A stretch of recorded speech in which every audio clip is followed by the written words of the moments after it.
The town saw only a helpless native girl and a broken widower. What they didn't see was a queen and a soldier, and the war they were about to begin. The dust of redemption's only saloon, the gilded cage, hung thick in the air, a grimy fog tasting of stale whiskey, sweat, and cheap despair. It was a place of broken dreams, a final stop for men whose luck had run dry.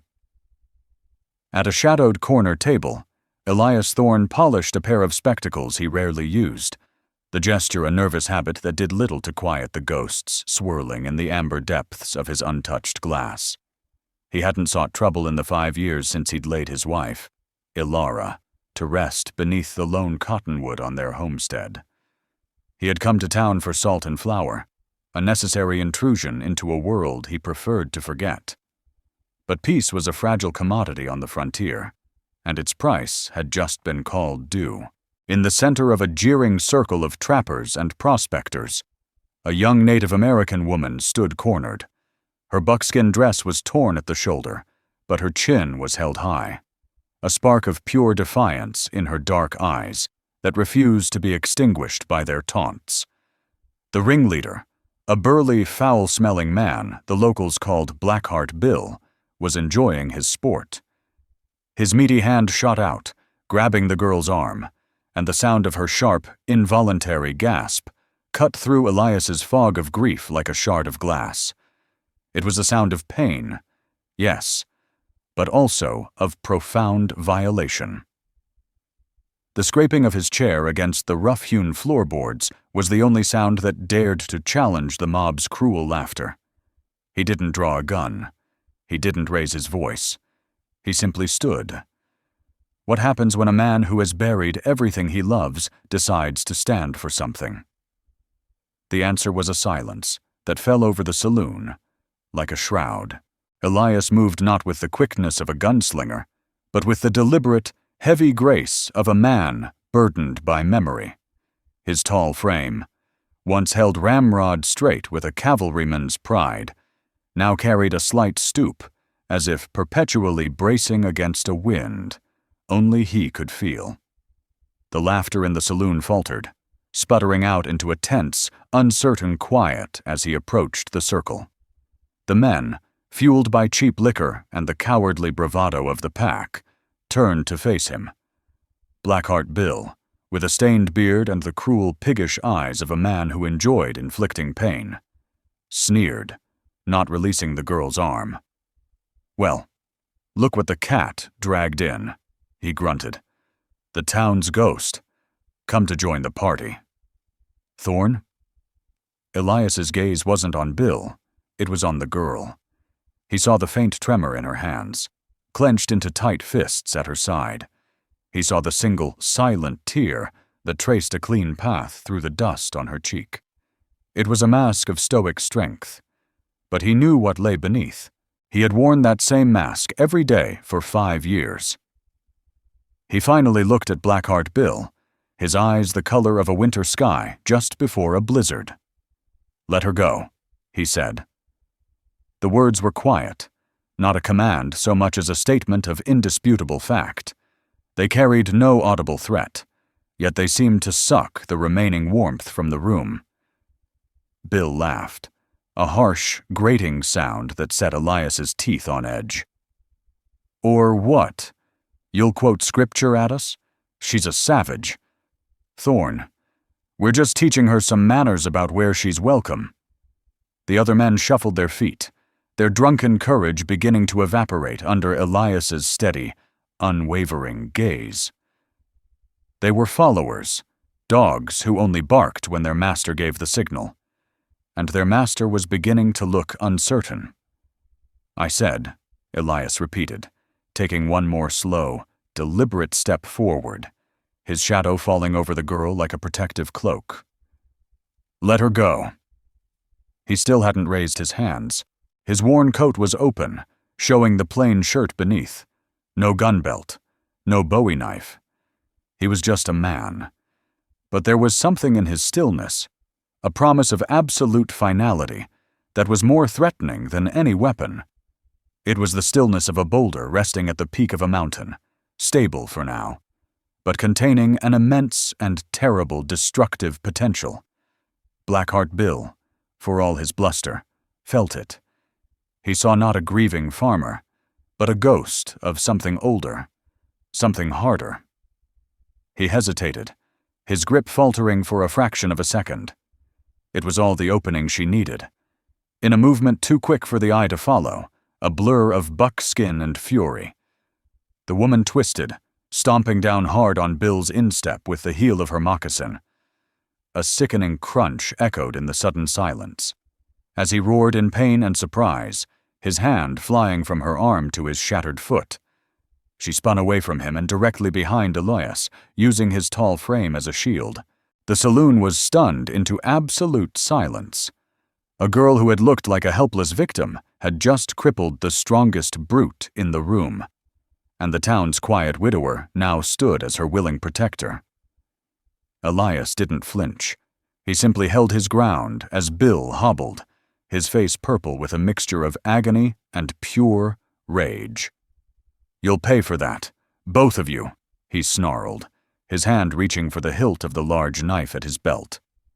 "No," Elias said, his voice dropping even lower, becoming something that belonged to the battlefield, not the farm. "You'll leave. Now." He turned his head slightly. His words meant only for the girl behind him. "Stay close." He began to walk backward, slowly, deliberately, toward the swinging doors of the saloon. The girl moved with him, her hand now lightly gripping the back of his coat, a silent acknowledgement of their fragile, newfound alliance. The men in the circle parted like water around a stone, an unspoken fear finally overcoming their mob mentality. They saw the fury in Blackheart Bill's eyes, but they saw the chilling certainty in Elias Thorne's. They wanted no part of the reckoning that was about to unfold. As they backed out into the blinding afternoon sun, the sounds of Bill's curses followed them. "This ain't over. Thorne, you hear me? You and your witch will burn for this." Elias ignored him. He kept walking until they were 100 yards down the dusty main street, the gilded cage and its ugliness behind them. Only then did he stop and turn to face the young woman he had just saved. She stood silently, her gaze fixed on him, her expression unreadable. The defiance was still there, but now it was tempered with a question. He had answered the question of what a man who had lost everything would do. Now, the vast, empty expanse of the West opened before them, holding the much harder question of what came next. He had acted on an instinct he thought long dead, the instinct to protect. And in doing so, he had just shattered his solitary peace and tied his desolate fate to that of a complete stranger. The journey to Elias Thorne's homestead was a long, silent procession. He led the way with his steady, ground-eating stride, the woman following a few paces behind, a persistent shadow in the oppressive heat. The sun beat down relentlessly, bleaching the color from the vast sky and turning the prairie into a shimmering, heat-hazed ocean of dry grass. The silence between them wasn't awkward, but heavy, filled with the unspoken violence of the saloon and the vast uncertainty of the path ahead. Elias had chosen this small, isolated plot of land, a half-day's ride from town, specifically for its solitude. He had wanted a place where the world and its noise could not reach him, a place to let his grief settle like dust. Now, that same solitude felt like a profound vulnerability. He was acutely aware of her presence behind him. He could hear the soft scuff of her moccasins on the parched earth, a rhythm that was light, yet persistent. He wondered what she was thinking. Was she afraid? Was she grateful? Or did she simply see him as the lesser of two evils, a temporary shield against a hostile world? He offered no conversation, and she asked for none. Words felt like clumsy, inadequate things that couldn't possibly bridge the chasm of culture and experience that separated them. His world was one of plows, fences, and the faded memory of a wife's laughter. Hers was a world he could only imagine, a world of open plains, buffalo hunts, and a language spoken on the wind. After a few hours, as the afternoon wore on, a new threat emerged. The sky to the west, which had been a clear, endless blue, was now bruised with a dark, angry purple. The wind picked up, carrying the distant scent of rain and the low, guttural rumble of thunder, a prairie storm. And they were caught in the open. Elias cursed under his breath. He knew these storms.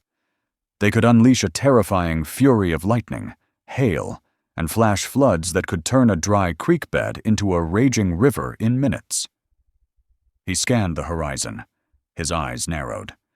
There was no meaningful shelter for miles, only a few shallow gullies and clusters of stunted trees. "We need to find cover," he said, turning to her. "Now." He expected to see fear in her eyes.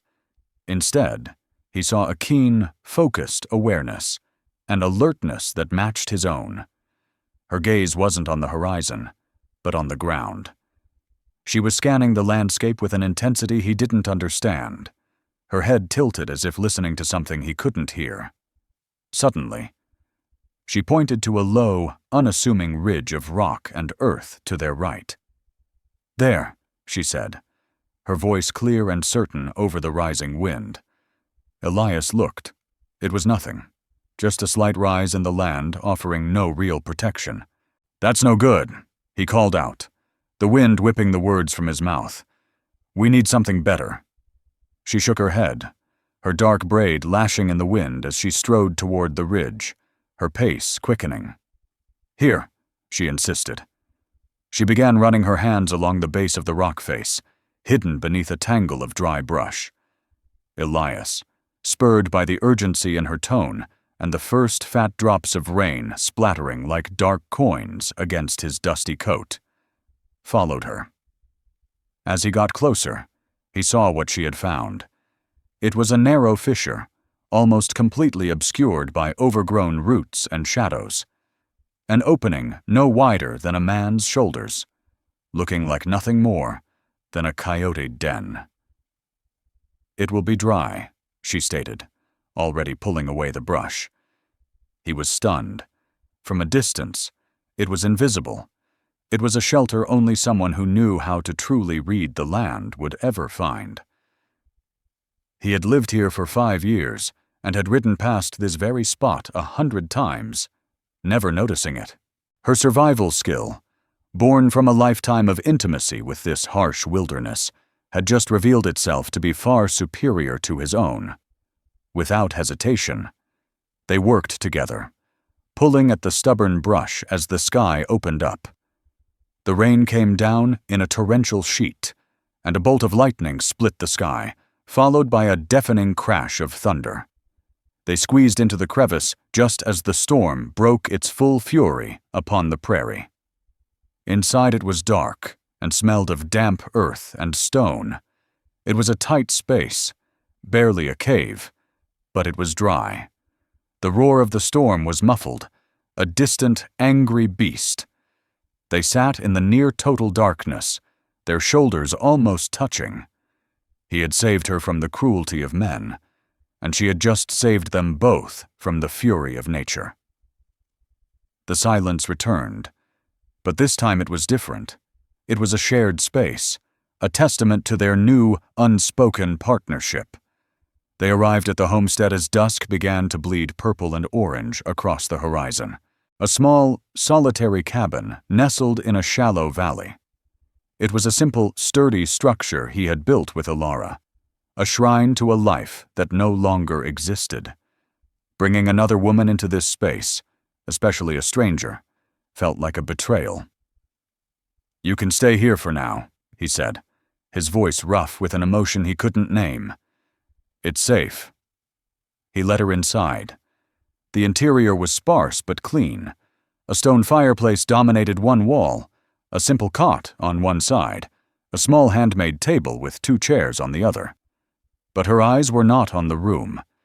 They were fixed on the mantelpiece, on a small, intricately crafted wooden music box. It was Ilara's.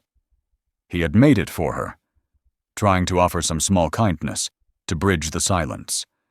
Elias reached for it. "My wife. She loved music," he said softly. He opened the lid. A delicate, haunting melody, like the song of a lost bird, began to fill the quiet cabin. He turned to her, expecting to see a flicker of appreciation, perhaps a sad smile. Instead, she recoiled as if he had struck her.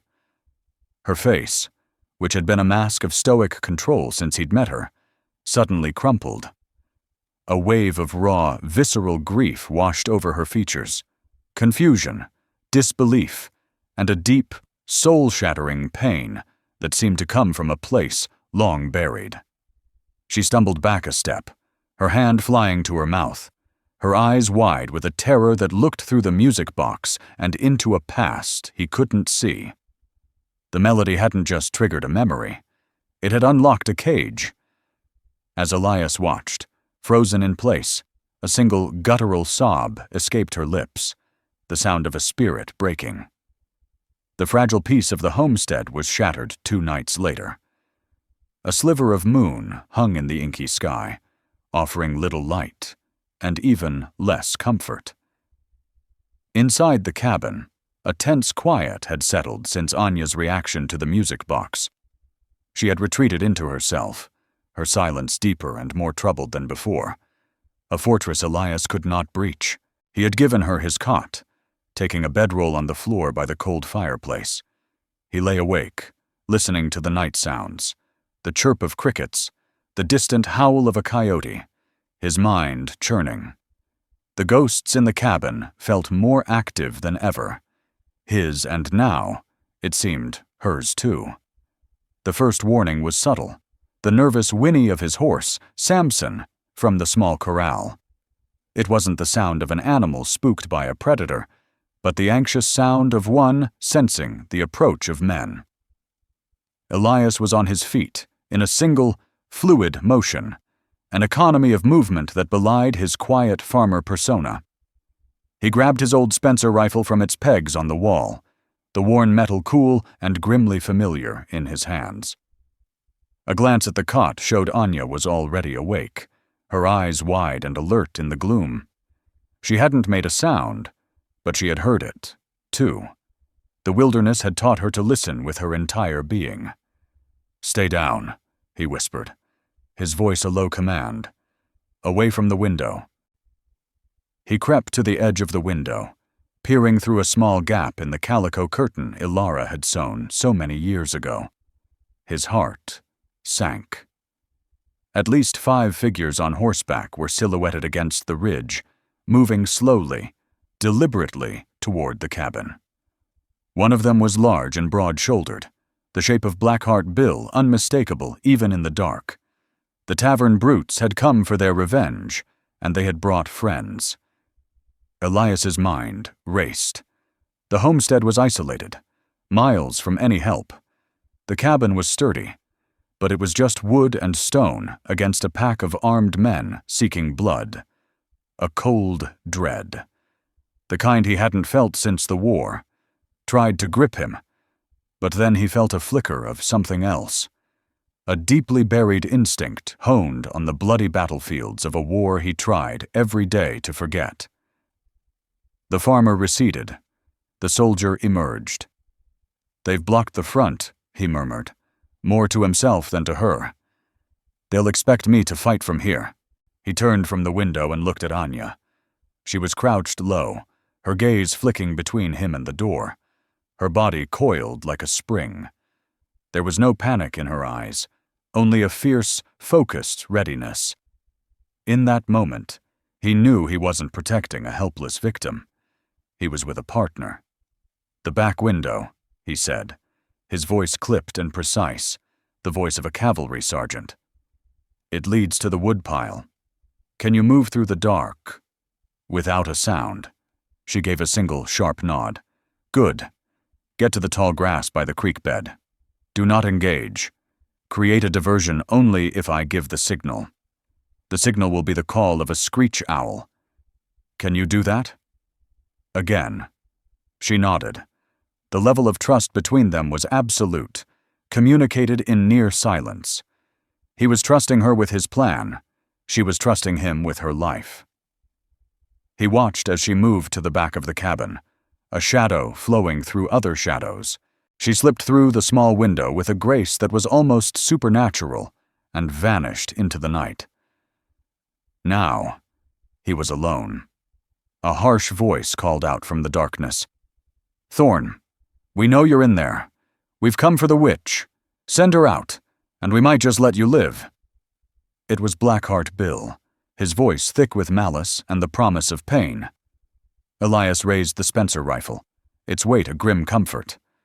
He didn't answer. Let them think he was cornered. Let them get closer. He could hear them dismounting, their boots crunching on the gravelly soil as they spread out, trying to surround the cabin. The fools. They thought they were the hunters. The first man made his mistake, rushing the porch with a flaming torch, thinking the front door was the only threat. Elias fired. The roar of the Spencer shattered the night, and the man screamed, clutching a leg as he tumbled backward into the dirt, the torch sputtering out beside him. "He's by the window," another man yelled from the side of the cabin. Elias was already moving, scrambling away from the window, keeping low as a shotgun blast tore through the wall where he had been standing, splintering wood and shredding Ilara's curtains. He crawled across the floor to the other side of the cabin, his movements practiced and sure. This wasn't the chaos of a brawl. This was the deadly geometry of a firefight, a geography he knew all too well. Blackheart Bill, enraged, began firing wildly at the cabin. "Burn him out!" he roared. Elias knew he couldn't stay inside. It was a trap. He had to change the battlefield. He took a deep breath, held it, and let out a piercing, perfect imitation of a screech owl's cry into the night. Seconds later, a commotion erupted from the direction of the creek bed. A loud splash, a series of sharp yelping cries as if a wild animal was attacking. It was Anya. She had thrown rocks into the water and was making enough noise to draw the attention of the man who had been circling toward the back. "What the hell was that?" the man shouted, fatally distracted. It was the opening Elias needed. He burst out the front door, not as a target, but as an attacker. He ignored the wounded man on the ground and charged straight for Blackheart Bill, who was reloading his pistol near the corral. Bill looked up, his eyes wide with shock at the sudden, ferocious assault. The quiet farmer was gone. In his place was a specter of violence, a man moving with the grim purpose of a soldier on a killing field. Elias didn't fire. He used the heavy rifle as a club, swinging the butt in a vicious arc that caught Bill square in the jaw. The big man crumpled to the ground, unconscious before he hit the dirt. The third man, hearing the commotion, turned back from the creek bed, just in time to see Elias leveling the Spencer at his chest. The man dropped his gun, his hands flying into the air. "Don't shoot. I'm done." The fight was over in less than 2 minutes. In the quiet aftermath, the air thick with the smell of gunpowder and the groans of the wounded. A deep tremor ran through Elias's hands. He hadn't fought like that, hadn't tapped into that dark part of himself. Since the war, he had done it to protect his home, to protect her. Anya emerged from the darkness of the creek bed, a shadow detaching itself from the night. She walked toward him, her eyes on the rifle in his hands, then on the shallow gash on his forearm from the shotgun blast splinters. As he slumped onto the porch steps, the soldier receding and the weary farmer returning, she knelt before him. Without a word, she began to gently apply a poultice of crushed leaves she had gathered to his wound. Her touch was firm and gentle. He had fought for her, and now she was tending to him. A ritual as old as humanity. Their bond, forged in a tavern's dust, had just been reforged in fire. In the wounded stillness that followed the fight, the world seemed to hold its breath. The scent of gunpowder still lingered, a sharp counterpoint to the sweet smell of the yarrow leaves Anya was using to bind his arm. They sat on the porch steps, the moans of the captured men from the barn a distant, fading echo. The immediate threat was gone, but the violence had left a profound mark, carving a space of raw vulnerability between them. The barriers of culture and circumstance, of stranger and savior, had been burned away in the firefight. Elias looked at her, truly seeing her not as a Comanche girl or a victim, but as the woman who had fought beside him with a silent, deadly grace. "You have a name," he said, his voice raspy. It wasn't a question, but a gentle plea. She finished tying the bandage with a strip of cloth torn from her own sleeve, her movements deliberate and sure. She sat back on her heels, her dark gaze finally meeting his, unguarded for the first time. They had seen the darkest parts of each other tonight, his capacity for brutal violence, her fierce survival instinct. There was no room left for pretense. "My name is Anya," she said, the syllables soft and lyrical, a strange and beautiful sound in the harsh aftermath. He repeated it under his breath. Anya. It felt right. It had weight. He looked from her face to the cabin door, splintered and broken. His eyes drifted to the mantelpiece inside, to the small wooden box that had caused her such pain. "The music," he said, his voice barely a whisper. "The melody from the box. What did it mean to you?" A shadow passed over her face, a flicker of a pain so deep it seemed to have no bottom. "It was a lullaby," she whispered, her gaze dropping to the ground. "My mother. She sang it to me. The night she was taken." She began to speak, the story tumbling out in fragmented, nightmarish images, a memory unlocked by the melody and the violence. She spoke of a winter camp, the smell of pine wood and fire, the soft, gentle humming of her mother's voice as she worked on a piece of beadwork. And then, screams.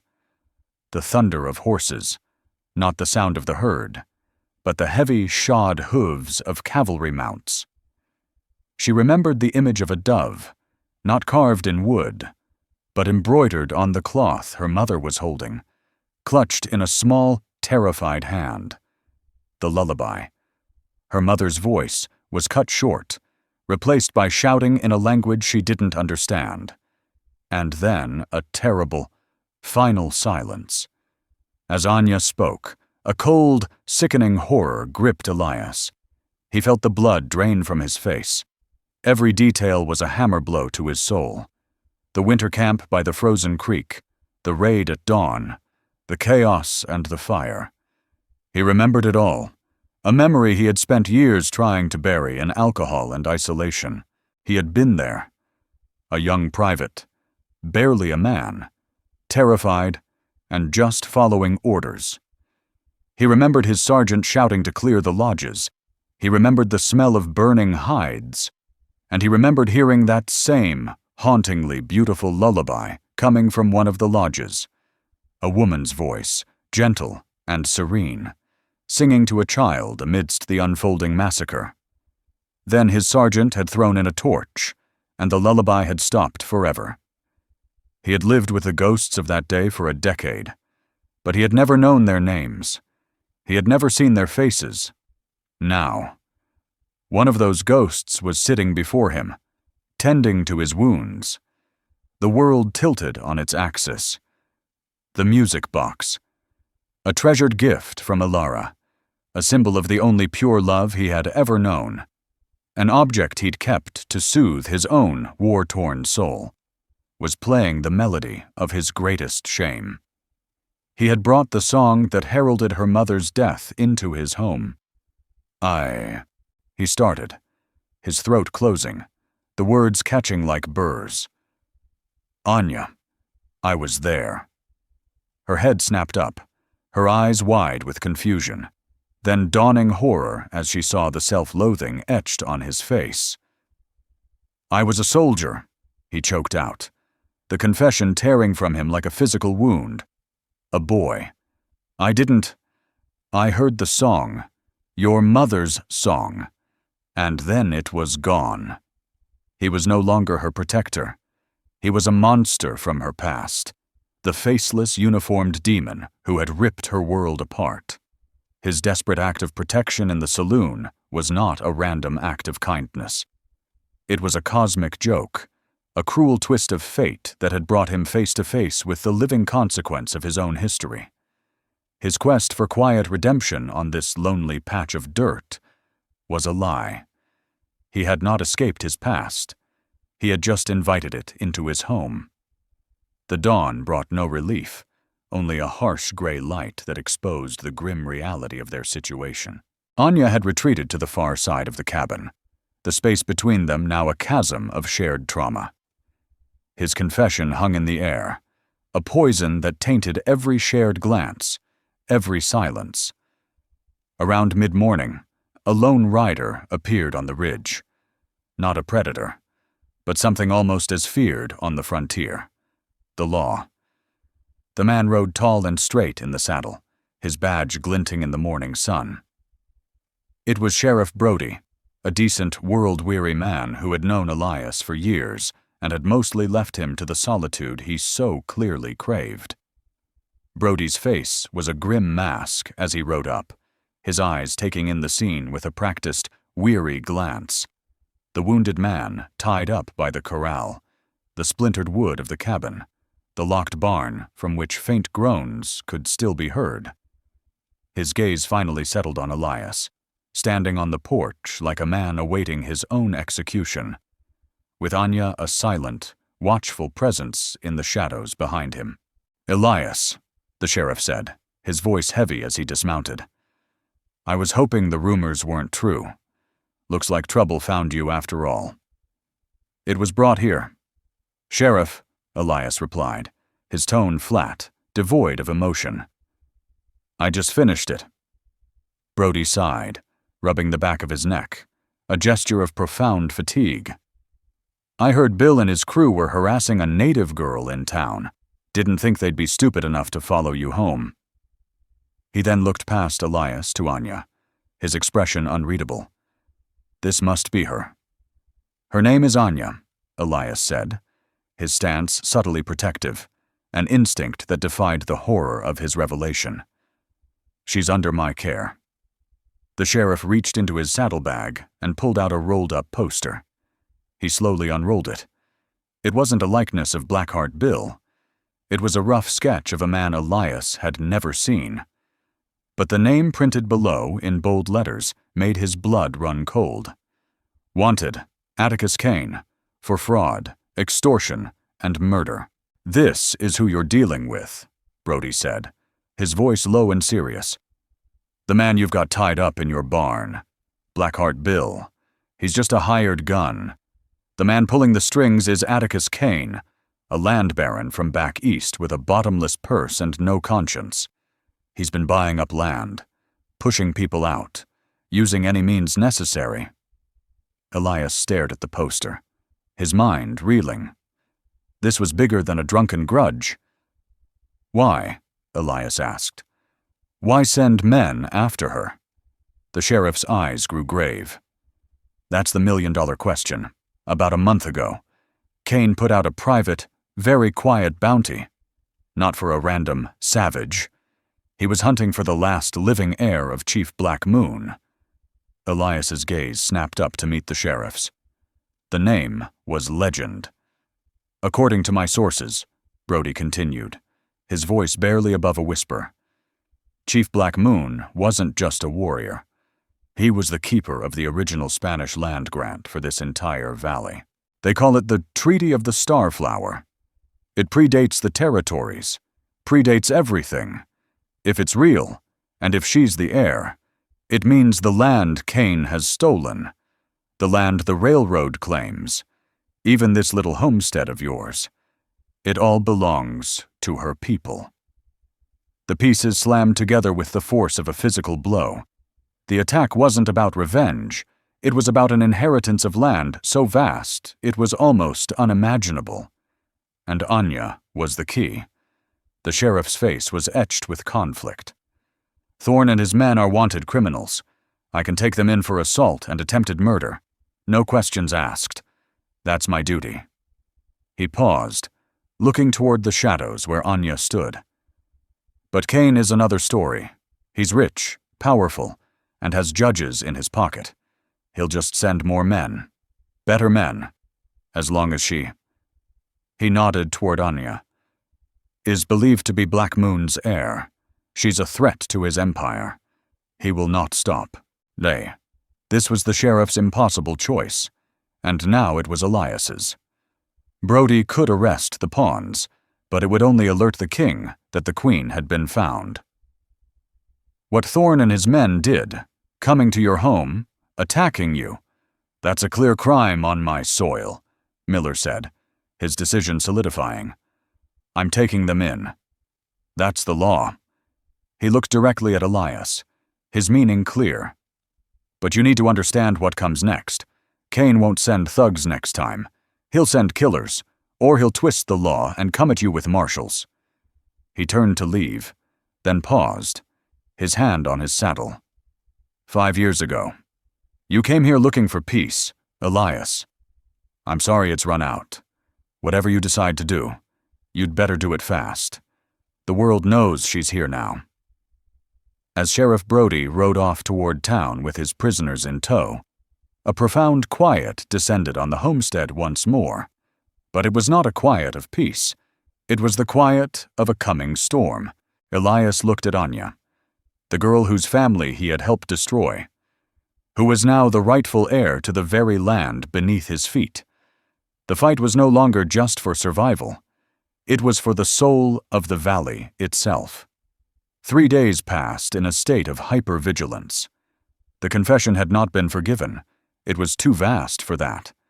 But it had been understood. In the face of a greater threat, it had been set aside.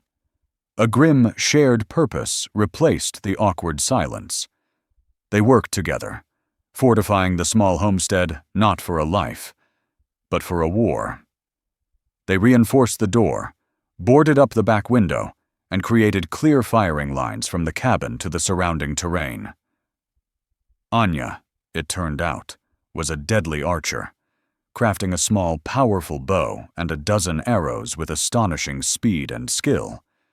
During those days, she finally showed him the treaty, a heavy deerskin satchel containing rolled parchment covered in elegant script and intricate seals. It was her birthright and her burden.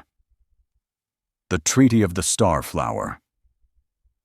The attack came at dawn on the 4th day. It wasn't the clumsy assault of Bill's crew. This was a professional, silent siege. 6 riders in black dusters emerged from the morning mist, moving with disciplined precision. They fanned out, taking strategic positions, their rifles glinting in the pale light. Leading them was a man with cold, dead eyes and a silver-inlaid pistol. Atticus Kane himself. Thorne. Kane's voice was calm, cultured, and carried an absolute authority that chilled the blood. You are harboring a fugitive. She is in possession of a document belonging to me. Give her and the treaty to me now, and I will let you walk away from this pathetic piece of dirt with your life. Inside the cabin, Elias checked the load in his Spencer. He glanced at Anya. She was crouched by the fireplace, her bow drawn, her face calm, her resolve as hard as river stone. He lies, she said softly. He would never leave a witness. I know, Elias replied. His gaze fell on the small music box on the mantel. It had started all of this. A symbol of his lost love had unearthed Anya's past, and now stood as a silent witness to their last stand. The first shot from Kane's men splintered the doorframe. The final standoff had begun. They fought with the desperate courage of the cornered. His rifle cracked, forcing the attackers to stay behind cover. Her arrows were silent whispers of death, finding their marks with deadly accuracy. The cabin became a fortress, the two of them a seamless unit of defense. But they were outnumbered and outgunned.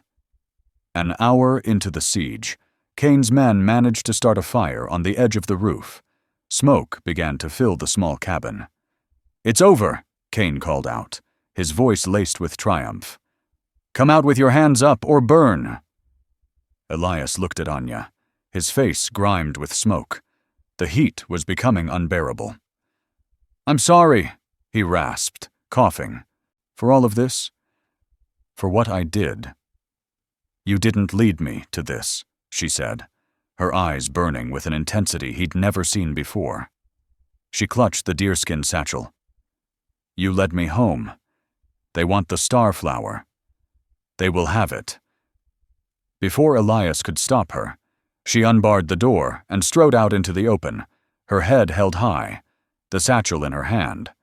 The firing stopped instantly. All eyes, including Kane's, were on her. The smoke and morning mist swirled around her, making her appear like an apparition. "You seek the air of Black Moon," she called out, her voice ringing with a power that belied her small frame. "I am here, but this grant," she declared, holding up the satchel, "does not belong to the daughter of a dead chief. It belongs to the one who holds the title, the Keeper of the Star Flower." A confused murmur went through Kane's men. His smile faltered. "What trickery is this, girl?" From the ridge behind Kane, a new sound emerged. Not a gunshot, but the thunder of dozens of hooves. Over the rise came a wave of riders, not cavalry, not lawmen.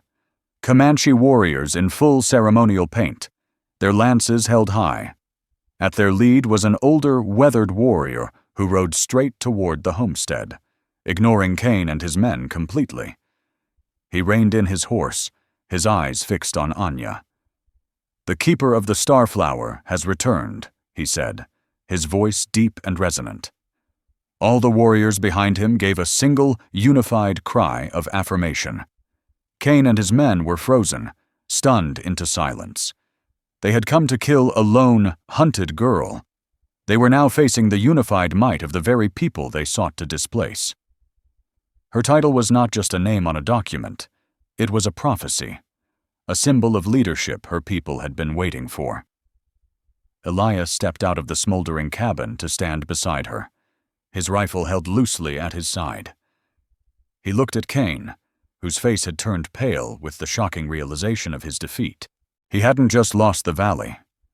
He had lost to a legend. The standoff was over. Outnumbered and utterly broken, Kane and his men surrendered their weapons to the warriors. The fight for the valley had been won, not with a bullet, but with the revelation of a truth. In the days that followed, the world shifted. The Comanche established a camp in the valley, their presence a quiet but unbreakable assertion of their claim. Alistair Kane and his ambitions vanished. The homestead itself began to heal. Elias and Anya, with the help of her people, repaired the fire-damaged roof and splintered door. The scars on the cabin remained, monuments to their survival. They never spoke of love in words. Their language was in shared actions, planting a new garden together. The comfortable silence as they watched the sunset, the way he would light the lamp for her as dusk fell. One evening, he carefully wound the small wooden music box. Its delicate melody filled the cabin. Anya listened, a soft smile on her face, the ghosts of her past finally at peace. Elias had sought isolation to nurse his grief. Instead, he found that true peace comes not from closing oneself off, but from opening one's heart to protect another. Anya, who believed she was the last lone ember of a dying fire, discovered her identity was a torch to be carried, leading her people home.